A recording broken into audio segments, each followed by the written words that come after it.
Hello everyone, मैं हूं अरविंद और आपका मेरे YouTube channel AKS academy for CC में बहुत बहुत स्वागत है। तो गाइस, आज हम लोग का जो है तो 10वां लेक्चर है राज्य व्यवस्था का। और जो आज हम लोग पढ़ने वाले हैं संवैधानिक विकास, भारतीय संवैधानिक विकास। तो ब्रिटिश हुकूमत के दौरान जो भी भारत में जो भी संवैधानिक विकास हो उसके बारे में आज हम लोग पढ़ने वाले। देखिए, जो हम लोग का प्रीवियस वीडियो था वो पूरा संवैधानिक विकास का क्या है, पूरा ओवरव्यू था। मतलब हम लोगों ने रेगुलेटिंग एक्ट से 1935 का भारत शासन अधिनियम के ओवरव्यू पूरी तरह से देख लेते हैं। बट क्या है, एक एक करके चीज़ों को डिस्कस करना है यहाँ पे। अभी क्या है, यहाँ पे हम लोग रेगुलेटिंग एक्ट से स्टार्टिंग करेंगे और हम लोग 1935 के भारत शासन अधिनियम तक पहुंचेंगे धीरे धीरे। तो गाइस, जो आज हम लोग जो पढ़ने वाले हैं सिर्फ और सिर्फ हम लोग प्रथम चरण पढ़ेंगे। मैंने बताया था 1857 के पहले जो संवैधानिक विकास हुआ उसके लिए संवैधानिक विकास जो हुआ वो एक अलग चरण है। और 1857 के बाद जो संवैधानिक विकास हुआ वो क्या है, दूसरा चरण है। क्यों ऐसा, क्योंकि 1857 से पहले भारत में किसका शासन था, तो ईस्ट इंडिया कंपनी का शासन था। तो ईस्ट इंडिया कंपनी के शासन के दौरान संवैधानिक विकास किए गए। फिर 1857 की जो क्रांति हुई, आप सभी को पता है, अब तक बहुत ही उस समय की सबसे बड़ी स्तर की क्रांति थी। तो फिर उसके बाद क्या है कि 1857 के बाद क्या है, ब्रिटिश शासन आया। तो गाइज, हम लोग चीज़ों को एक एक करके डिस्कस करेंगे। तो गाइज, आगे बढ़ने से पहले जो लोग भी मेरे चैनल पे पहली बार जुड़े हुए हैं या तो पहली बार वीडियो देख रहे हैं और जिन्होंने भी अभी तक चैनल को सब्सक्राइब नहीं किया तो प्लीज़ गाइज चैनल को सब्सक्राइब कर देना। वीडियो पसंद आती तो लाइक कर देना और आपकी जो भी डाउट्स रहते हैं तो उसको कमेंट बॉक्स में मेंशन कर देना। और अब वीडियो को क्या है, पूरा देखिए। आप वीडियो को पूरा देखने पर आपके क्या है, एक भी डाउट्स क्लियर नहीं होते। अब वीडियो को स्किप करके थोड़ा थोड़ा देख के क्या है, मन में बहुत सारे डाउट्स क्लियर नहीं हो पाते, जिससे क्या है आप एग्जाम में परफॉर्म नहीं कर पाते। तो गाइज चलिए हम लोग बढ़ते हैं आगे। तो देखिए, भारत का जो संवैधानिक विकास है, हम लोग आज के लेक्चर में पहले तो हम लोग चार एक्ट पढ़ने वाले हैं। उसको पहले तब समझ लीजिए कि आज हम लोग पूरे लेक्चर में क्या पढ़ेंगे। रेगुलेटिंग एक्ट 1773 का रेगुलेटिंग एक्ट, 1784 का पिट्स एक्ट, 1833 का चार्टर एक्ट और 1853 का चार्टर एक्ट। ये चार एक्ट हम लोग आज पढ़ने वाले हैं। अगर पूरा पढ़ेंगे तो क्या है, लेक्चर बहुत ज़्यादा बड़ा हो जाएगा और चीज़ें छूटने लगेंगी। और जब चीज़ें छूटेंगी तो एग्जाम में आप परफॉर्म नहीं कर पाएंगे उतना बेहतर। तो कम पढ़िए, कम पढ़िए, लेकिन अच्छा पढ़िए। तो चलिए हम लोग स्टार्ट करते हैं रेगुलेटिंग एक्ट से।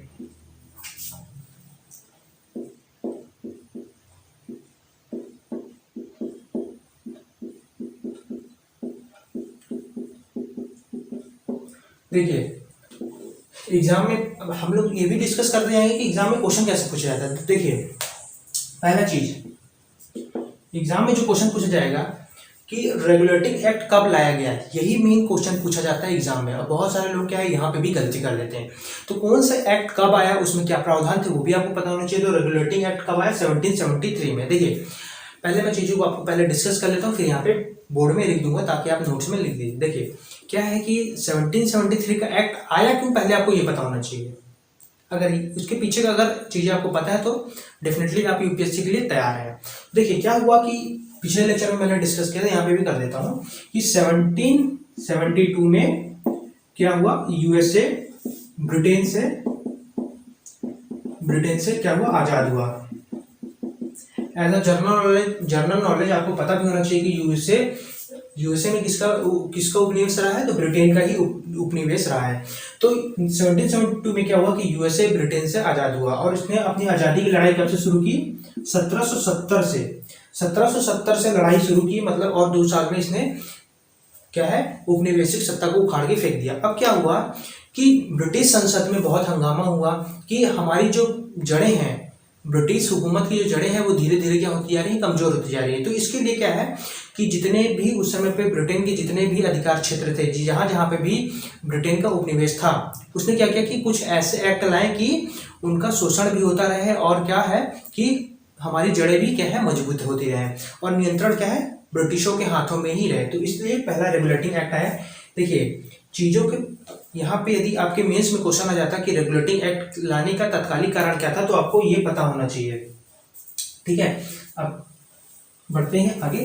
रेगुलेटिंग एक्ट 1773 में रेगुलेटिंग एक्ट आया। अब इसमें क्या प्रावधान था कि रेगुलेटिंग एक्ट में पहला चीज देखिए क्या हुआ कि जो बंगाल का जो गवर्नर था उसको गवर्नर जनरल बना दिया गया। सेकंड थिंग, मद्रास व बॉम्बे प्रेसिडेंसी को बंगाल की प्रेसिडेंसी में मिला दिया गया। और थर्ड क्या हुआ कि 1773 के रेगुलेटिंग एक्ट के तहत 1774 में कलकत्ता में सर्वोच्च न्यायालय की स्थापना की गई। देखिए ये तीन से चार चीजें हैं जो कि एग्जाम में पूछ जाती हैं बस, और इतनी ही 3 से 4 चीजें ही आपको पढ़नी है। तो पहला जो हुआ कि बंगाल के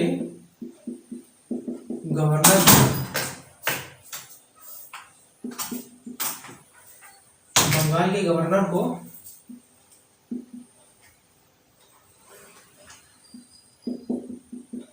बंगाल का गवर्नर जनरल बना दिया गया।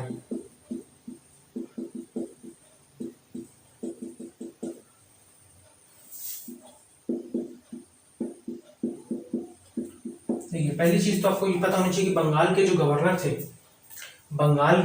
थे उसको क्या किया गया, बंगाल का गवर्नर जनरल बना दिया गया। और यहाँ पे सेकंड पॉइंट डाल के लिख दीजिए और मत लिखिए। और क्या हुआ कि बॉम्बे व मद्रास प्रेसिडेंसी को बंगाल प्रेसिडेंसी में मिला दिया गया। बॉम्बे व मद्रास प्रेसिडेंसी को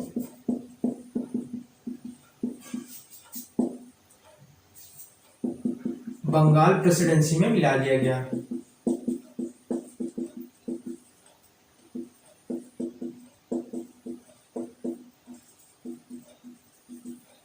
देखिए बॉम्बे और मद्रास प्रेसिडेंसी को भी बंगाल प्रेसिडेंसी में मिला लिया गया। तो इसका मतलब क्या हुआ कि जो बंगाल का जो गवर्नर जनरल था अब वो बॉम्बे और मद्रास का भी गवर्नर जनरल कहलाएगा।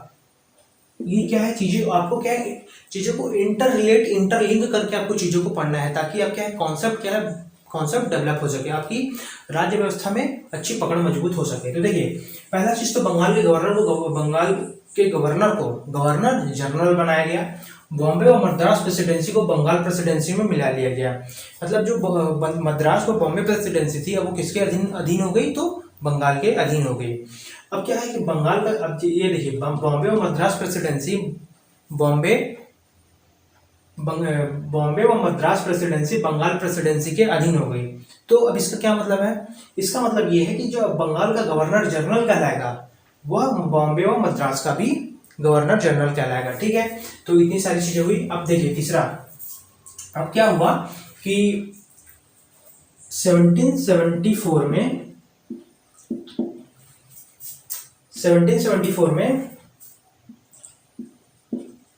कलकत्ता में सर्वोच्च न्यायालय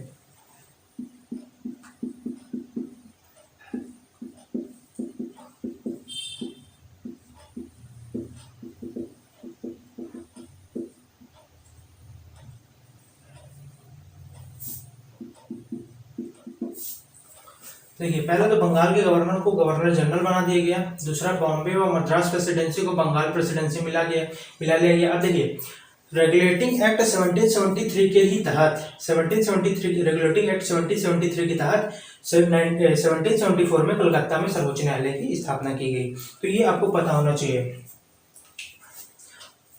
और जो बंगाल का प्रथम गवर्नर जनरल था लॉर्ड वॉरेन हेस्टिंग, कौन था ये पता होना चाहिए आपको। बंगाल का प्रथम गवर्नर जनरल लॉर्ड वॉरेन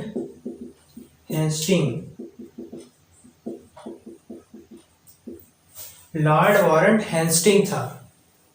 देखिए चीजों को एकदम क्या है नोट्स बना के चलिए। अब देखिए क्वेश्चन कैसे पूछा जाता है, बंगाल का प्रथम governor general lord Warren Hasting, या तो ऐसा पूछ लेगा कि 1774 में कलकत्ता में सर्वोच्च न्यायालय की स्थापना किस एक्ट के तहत की गई, तो रेगुलेटिंग एक्ट 1773। ये ऐसा क्वेश्चन पूछा जाता है आपके, इसलिए मैं चीजों को क्या है थोड़ा डिस्क्राइब और अच्छे तरीके से आपको समझाने की कोशिश कर रहा हूँ। और देखिए बंगाल की गवर्नर जनरल को गवर्नर जनरल बना देगा। तो तीसरा चीज थी जो कि रेगुलेटिंग एक्ट के तहत आती है। अब रेगुलेटिंग एक्ट के बाद हम लोग पढ़ेंगे पिट्स एक्ट 1784। तो इसको आप पहले क्या है नोट करिए, फिर हम लोग पढ़ेंगे पिट्स एक्ट 1784 में। तो गाइस ये क्या है, ये पॉइंट है, क्वेश्चन यहीं से आते हैं। रेगुलेटिंग एक्ट हो चाहे पिट्स एक्ट हो, यहीं से क्वेश्चन आप ये मानिए पीसीएस में इस टॉपिक से 1 से 2 क्वेश्चन 100% रहता ही है, चाहे आप प्रीवियस ईयर क्वेश्चन पेपर उठा लें। और जो भी एग्जाम आप दे रहे हैं उसकी चाहे एसएससी हो गया, रेलवे हो गया, या कोई भी एग्जाम दे रहे हैं, ये टॉपिक बहुत इंपॉर्टेंट टॉपिक है। तो इसको आप क्या है पहले अच्छे तरीके से नोट कर लीजिए और अपना नोट्स बना लीजिए, फिर हम लोग पढ़ते हैं आगे।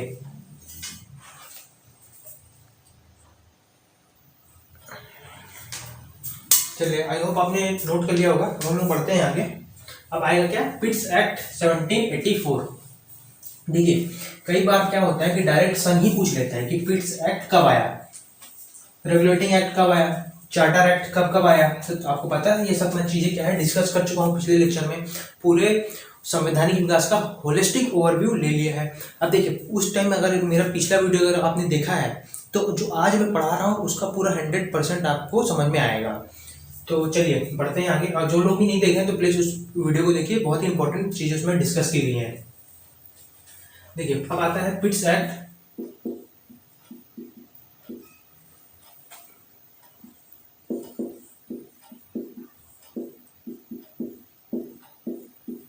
1784। देखिए कई बार क्वेश्चन ऐसे ही पूछ लिया गया है कि पिट्स एक्ट कब आया गया, 1784 में आया। तो देखिए क्या हुआ कि 1773 में जब रेगुलेटिंग एक्ट आया उसमें बहुत सारी कमियां थी। उस कमियों को दूर करने के लिए जो ब्रिटिश गवर्नमेंट ने ये पिट्स एक्ट 1784 को लाया। तो देखिए इसमें क्या क्या प्रावधान किए गए, क्या क्या चीजें इसमें जोड़ी गई, क्या क्या चीजों में संशोधन किया गया, वो सारी चीजें हम लोग देखेंगे। तो देखिए पहला क्या था कि देखिए पिट्स एक्ट 1784 में आया, तो इसमें पहला डाल के आप क्या लिखेंगे पॉइंट कि पिट्स एक्ट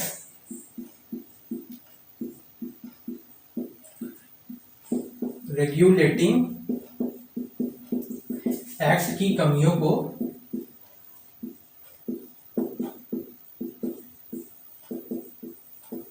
दूर करने के लिए लाया गया।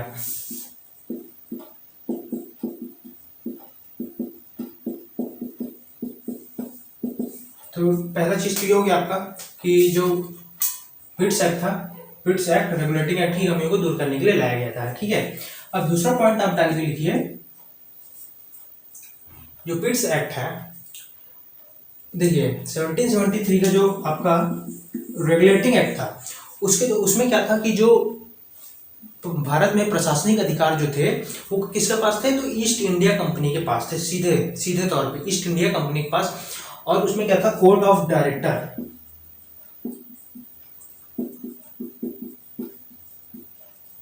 कोर्ट ऑफ डायरेक्टर के द्वारा नियंत्रण इसका होता था। प्रशासनिक अधिकारों का जो नियंत्रण होता था कोर्ट ऑफ डायरेक्टर के अंतर्गत होता था। और ये कोर्ट ऑफ डायरेक्टर का जो ऑफिस था वो कहाँ पे था, भारत में था। तो अब ये बताइए भारत में कोर्ट ऑफ डायरेक्टर का ऑफिस है, और कई बार क्या होता है कि क्षेत्रीय मुद्दे उठ के हिंसात्मक हो जाते थे, ब्रिटिशों के अत्याचार के खिलाफ जब ब्रिटिशों के अत्याचार बढ़ जाते थे तो क्या होता था, छोटे छोटे आंदोलन होते थे। उस समय उस दौरान क्या होता था कि जो कंपनी थी उसे ना चाहते हुए भी अपने नियमों में संशोधन करना पड़ता था। तो उस दौरान उसमें ईस्ट इंडिया कंपनी में बहुत दबाव होता था, क्योंकि लोगों का शोषण हो रहा था, और लोगों का जब शोषण होगा तो वो क्या करेंगे, आंदोलन करेंगे। और ऐसी स्थिति में जो कोर्ट ऑफ डायरेक्टर था वो हमेशा दबाव की स्थिति में रहता था, तो उसे ना चाहते हुए भी लोगों के हित में निर्णय देना पड़ता था, जो कि कंपनी के लिए क्या था, नुकसानदेह था। तो ऐसे में क्या हुआ कि पिट्स एक्ट में क्या हुआ कि कोर्ट ऑफ डायरेक्टर के जो प्रशासनिक अधिकार थे, कोर्ट ऑफ डायरेक्टर के जो प्रशासनिक अधिकार थे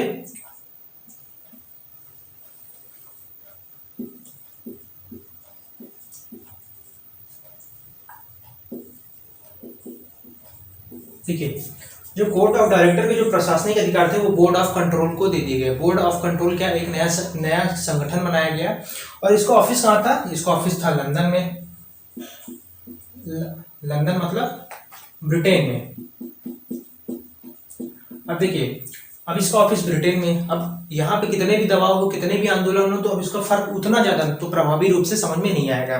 तो इस प्रकार से कैसे प्रशासनिक अधिकार को किस प्रकार प्रशासनिक दायित्व को कैसे नियंत्रण किया गया, यहाँ पे अब मैं चीजों को लिख देता हूं, तो आपको क्या है चीजें बेहतर तरीके से क्लियर होंगी। देखिए ये सब क्या है, कॉन्सेप्ट आपके मन में डेवलप होने चाहिए, ताकि आप क्या है बढ़िया कॉन्सेप्ट डेवलप रहेगा तो कोई भी क्वेश्चन आप कर जाएंगे। देखिए कि 1773 के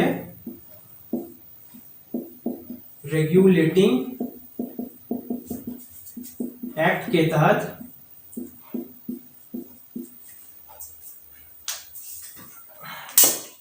1773 के रेगुलेटिंग एक्ट के तहत प्रशासनिक अधिकार किसके पास थे? 1773 के रेगुलेटिंग एक्ट के तहत जो प्रशासनिक अधिकार थे वो किसके पास थे?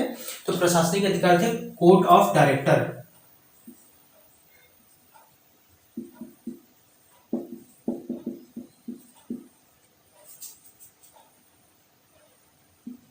इसको हिंदी में बोलते हैं निर्देशक मंडल। देखिए बहुत इंपॉर्टेंट है, पता होना चाहिए आपको। 1773 के रेगुलेटिंग एक्ट के तहत प्रशासनिक अधिकार जो थे कोर्ट ऑफ डायरेक्टर मतलब निर्देशक मंडल के पास थे, जिसका कार्यालय भारत में था, जिसका कार्यालय भारत में ही था।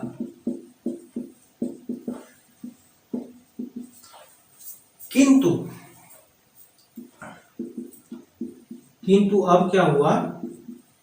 अब पिट्स एक्ट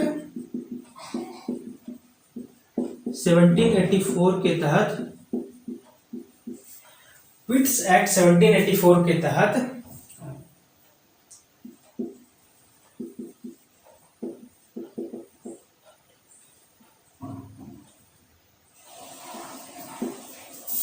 कोर्ट ऑफ डायरेक्टर मतलब निर्देशक मंडल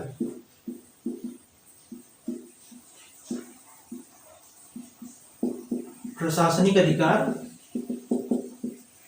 क्या किए गए? प्रशासनिक अधिकार ले लिए गए या छीन लिए गए, ऐसा लिख लीजिए। प्रशासनिक अधिकार छीन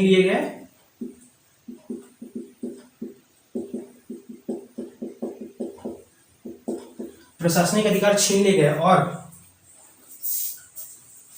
बोर्ड ऑफ कंट्रोल को दे दिए गए।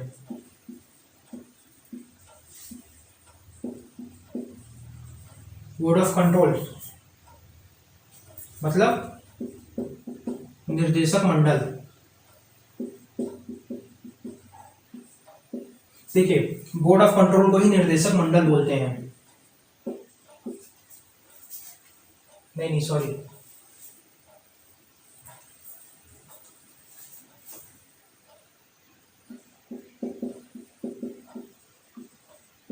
बोर्ड ऑफ कंट्रोल मतलब निरीक्षक मंडल। बोर्ड ऑफ कंट्रोल निरीक्षक मंडल को दे दिए गए, जिसका कार्यालय कहां पे था? जिसका कार्यालय लंदन में था, मतलब ब्रिटेन में था। जिसका कार्यालय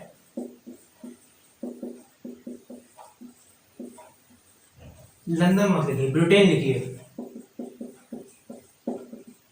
ब्रिटेन में था। देखिए अब आपको चीजें क्या है बेहतर तरीके से क्लियर हो पाई होंगी। जो भी चीज मैंने डिस्कस की इसको आप क्या है लिख लीजिए। देखिए पहला चीज पिट्स एक्ट रेगुलेटिंग एक्ट की कमियों को दूर करने के लिए लाया गया। सेकंड थिंग 1773 के रेगुलेटिंग एक्ट के तहत प्रशासनिक अधिकार कोर्ट ऑफ डायरेक्टर मतलब निर्देशक मंडल के पास थे और जिसका कार्यालय भारत में था। तो पिट्स एक्ट में क्या किया गया कि ये जो प्रशासनिक अधिकार थे ये कोर्ट ऑफ डायरेक्टर से छीन लिए गए और कोर्ट ऑफ डायरेक्टर से छीनने के बाद बोर्ड ऑफ कंट्रोल को दे दिया गया। बोर्ड ऑफ कंट्रोल का कार्यालय लंदन में था मतलब ब्रिटेन में था और वहां पे किसी प्रकार का राजनीतिक दबाव वहां पे अब नहीं बन सकता था। पहले क्या था कि कोर्ट ऑफ डायरेक्टर का जो कार्यालय था भारत में था तो बहुत सारे राजनीतिक दबाव बनते थे। क्यों बनते थे? क्योंकि भारतीयों का शोषण होता था तो आंदोलन होते थे। तो क्या है उस दौरान क्या है कि राजनीतिक दबाव बिल्कुल बनता था। तो इस राजनीतिक दबाव को कम करने के लिए ऐसा किया गया था। तो चीजें आप क्या है क्लियर हो गई होंगी। तो इसको आप पहले इसको नोट कर लीजिए, फिर मैं इसको मिटाऊंगा और फिर आगे बढ़ेंगे। तो इसको आप पहले नोट कर लीजिए।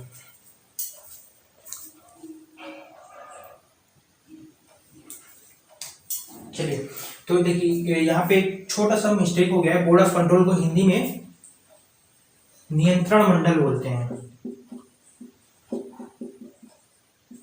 क्या है? नियंत्रण मंडल।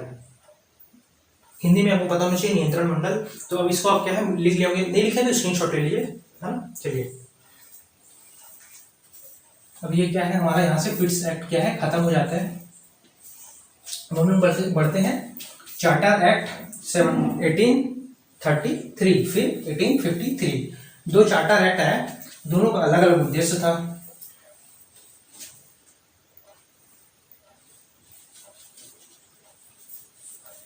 देखिए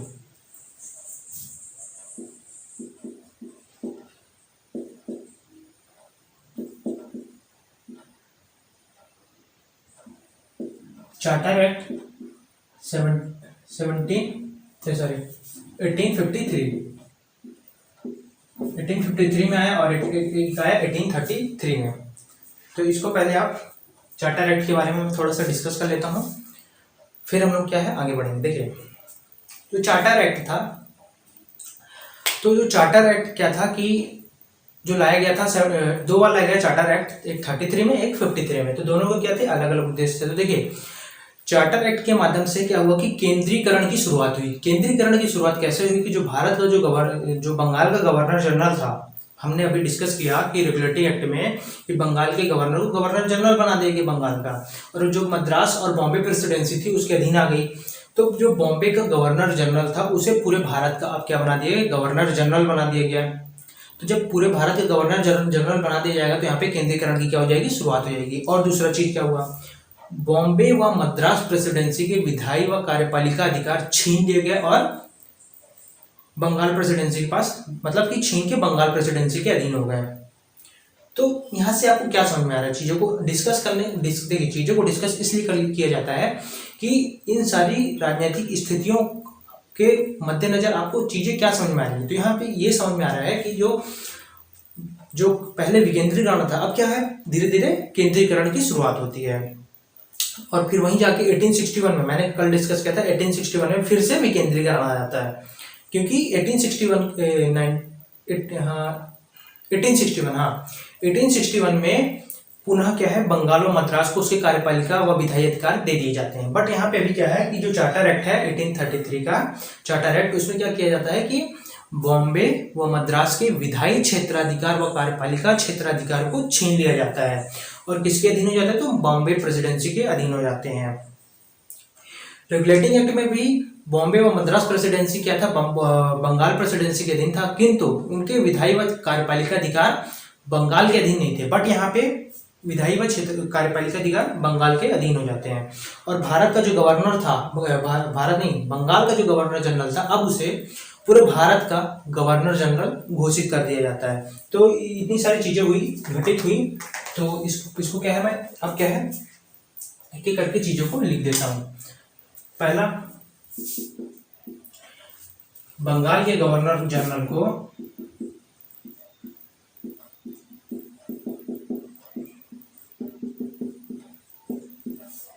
पूरे भारत का गवर्नर जनरल बना दिया जाता है, पूरे भारत का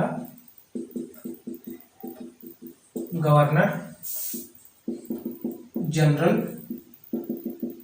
बना दिया जाता है।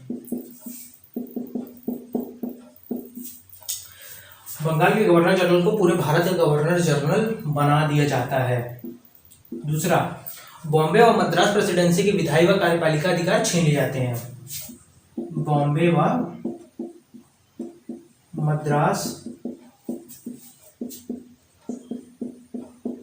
प्रेसिडेंसी के विधायी व कार्यपालिका अधिकार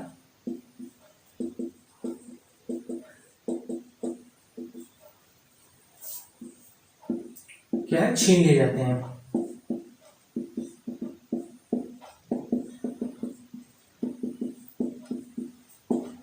तो इतनी दो चीज पहले आपको समझ में आनी चाहिए। बंगाल के गवर्नर को पूरे भारत का गवर्नर जनरल बना दिया गया। अब बंगाल के गवर्नर जनरल को पूरे भारत का गवर्नर जनरल बना दिया गया। सेकंड थिंग, बॉम्बे और मद्रास प्रेसिडेंसी के विधायी व कार्यपालिका अधिकार को छीन लिया गया और पूरे सबके सब किसके अधीन हो गए, तो बंगाल प्रेसिडेंसी के अधीन हो गए। तो और थर्ड है कि जो भारत का जो प्रथम गवर्नर जनरल था, लॉर्ड विलियम बेंटिंक, भारत का प्रथम governor general Lord William Bentinck,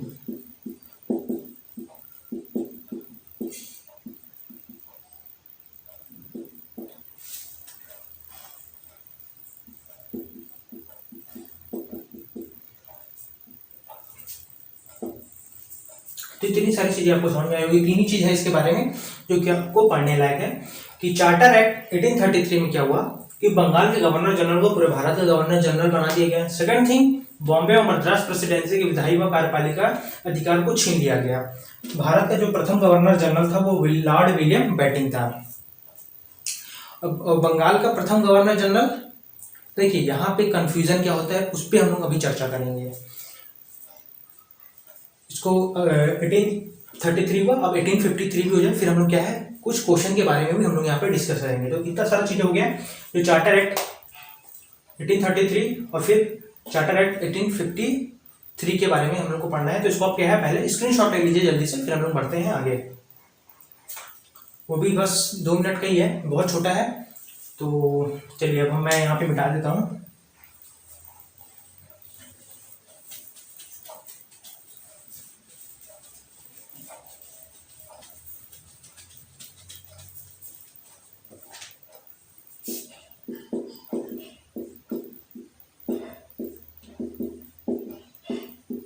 देखिए जो चार्टर एक्ट 1853 आया उसका उद्देश्य क्या था। देखिए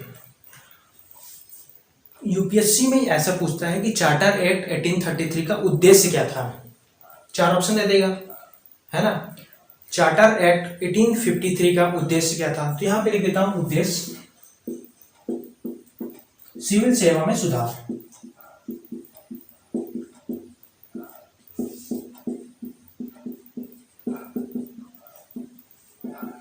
पहली बार व्यापक स्तर पर सिविल सेवा की परीक्षा को भारत में खुले तौर पे आयोजित करने के लिए चार्टर एक्ट 1853 को लाया गया।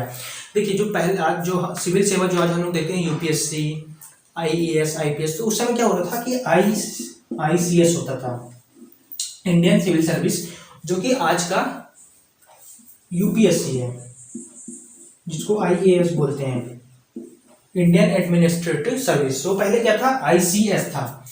तो देखिए जो आईसीएस के लिए जो पेपर, जो आईएएस बनने के लिए जो पेपर होता था वो आईसीएस होता था। तो ये पेपर क्या होता था कि इसके लिए तो पहली बात तो एज लिमिट बहुत कम थी, बहुत कम थी, लगभग 21 वर्ष थी। अब देखिए 21 वर्ष में तो आजकल लोगों का ग्रेजुएशन होता है, कई कई को तो 22 साल या 23 साल भी लग जाते हैं ग्रेजुएशन होने में। तो अब बताइए 21 साल में सिविल सेवा की परीक्षा की अंतिम उम्र थी, मतलब 21 साल से ज्यादा में अगर आप हुए तो सिविल सेवा की परीक्षा नहीं दे पाएंगे। दूसरा चीज, जो पेपर होता था वो कहाँ होता था, ब्रिटेन में होता था। कई लोगों के पास आर्थिक समस्या, लंदन जा नहीं सकते पेपर देने, तो ऐसे बहुत सारी समस्या थी। तो इस चार्टर एक्ट इन्हीं समस्याओं को दूर करने के लिए लाया गया था। पहली बार तो एज लिमिट को बढ़ाने के लिए, और दूसरा भारत में खुले रूप से सिविल सेवा की परीक्षा आयोजित कराने के लिए। तो इस इतनी सारी चीजों को मैं यहाँ पे लिख देता हूँ। आप देखिए चीजों को कॉन्सेप्ट समझिए, चीजों को सुनिए एक बार, फिर आप क्या लीजिए, उससे क्या है चीजें बेहतर तरीके से क्लियर होती हैं। देखिए आप जो भी एग्जाम की तैयारी कर रहे हैं आपके कॉन्सेप्ट क्लियर होने जो बहुत जरूरी, चाहे आप एमपीएसआई, एमपीपीएससी, एमपी पटवारी, या फिर जितने भी बड़े एग्जाम है, यूपीएससी हो गया, तो जिस भी एग्जाम की आप तैयारी कर रहे हैं सबके लिए कॉन्सेप्ट क्लियर होना बहुत जरूरी है। अगर आपके कॉन्सेप्ट क्लियर नहीं है तो ये श्योर मानिए कि आपके क्वेश्चन आगे जाके गलत होने वाले हैं। चीज़ों को आप एक बार रट के याद करेंगे, 2 बार रट के याद करेंगे, बट अगर आपका कॉन्सेप्ट डेवलप नहीं है तो 100% ये मानिए कि अभी तो ठीक है आप चीज़ों को रट के याद कर लेंगे, लेकिन आपके कॉन्सेप्ट सही नहीं है तो 2 महीने बाद, 4 महीने बाद क्या है, आप चीज़ें क्या है धीरे धीरे भूलने लगती है। कॉन्सेप्ट क्लियर रखिए, चीज़ों को लंबे समय तक याद रखिए। तो यहाँ पे सिर्फ मैं यही बता रहा हूँ कि आपको कॉन्सेप्ट कैसे डेवलप करना है, ताकि आप क्या है ये जो भी एमपीपीएससी या फिर यूपीएससी या फिर अदर स्टेट पीसीएस के एग्जाम की तैयारी करें, उनका ये जो कॉन्सेप्ट है आप क्या है मेंस के आंसर राइटिंग में लिखने के काम आता है। तो चलिए सिविल सेवा में सुधार के उद्देश्य से लाया गया था। देखिए अब ये भारत में खुले रूप से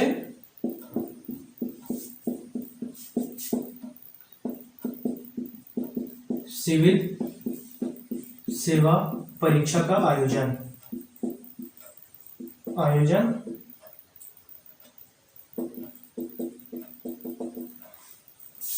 कराने के उद्देश्य से लाया गया।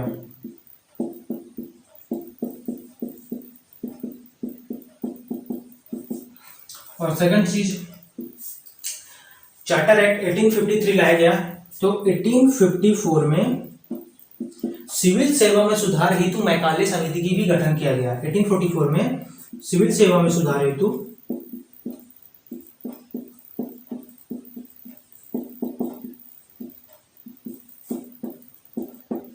मैकाले समिति का भी गठन किया गया।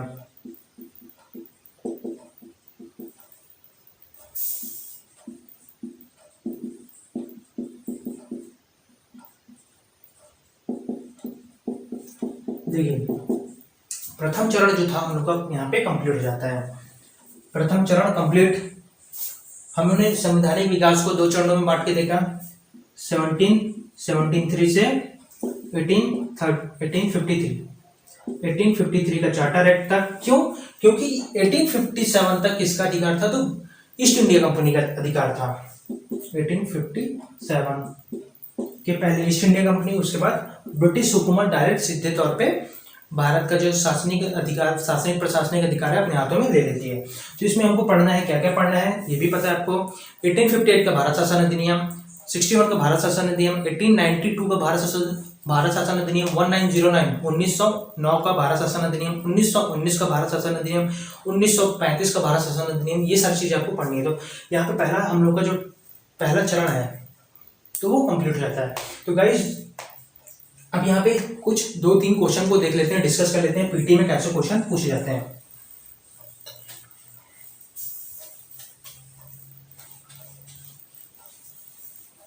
देखिए क्वेश्चन की प्रकृति को समझना बहुत आवश्यक। क्वेश्चन कैसे पूछा जाता है वो तो पता होना ही चाहिए, किस लेवल में पूछा जाता है वो भी पता होना चाहिए। देखिए एमपीपीएससी में अब देखिए एमपीपीएससी में पूछा गया, इसका ये मतलब नहीं कि यूपीपीएससी में नहीं पूछा जाएगा, यूपीएससी में पूछा नहीं जाएगा या तो किसी भी एग्जाम में पूछा नहीं जाएगा, ऐसा नहीं है। देखिए पहला पूछा गया था रेगुलेटिंग एक्ट कब लाया गया? तो आपको पता है कब लाया गया? 1773 में लाया गया। ऐसे बताइए, इतने आसान क्वेश्चन आपके एमपीपीएससी में आता है। अब दूसरा क्वेश्चन, किस अधिनियम के तहत, किस एक्ट के तहत बॉम्बे और मद्रास प्रेसिडेंसी के विधायी व कार्यपालिका अधिकार छीन लिए गए? किस एक्ट के तहत बॉम्बे व मद्रास प्रेसिडेंसी के विधायी व कार्यपालिका अधिकार छीन लिए गए?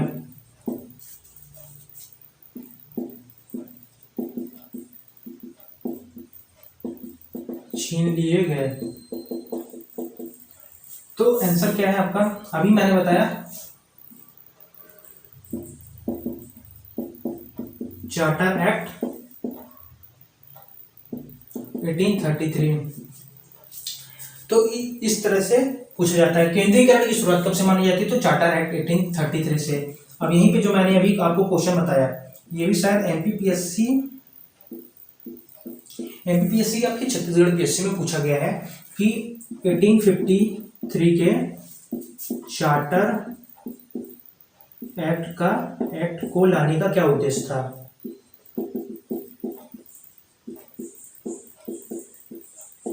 क्या उद्देश्य था? तो आपको पता है क्या था? सिविल सेवा में सुधार।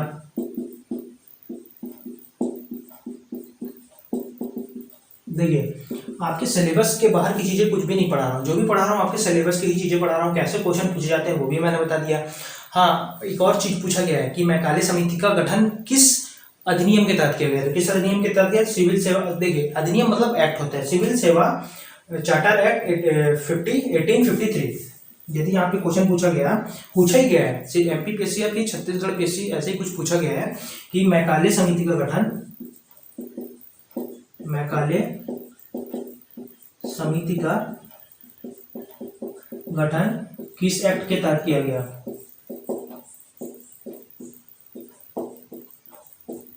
किस एक्ट के तहत किया गया? तो आपको पता है किस एक्ट के तहत किया गया? तो 1853 का चार्टर एक्ट।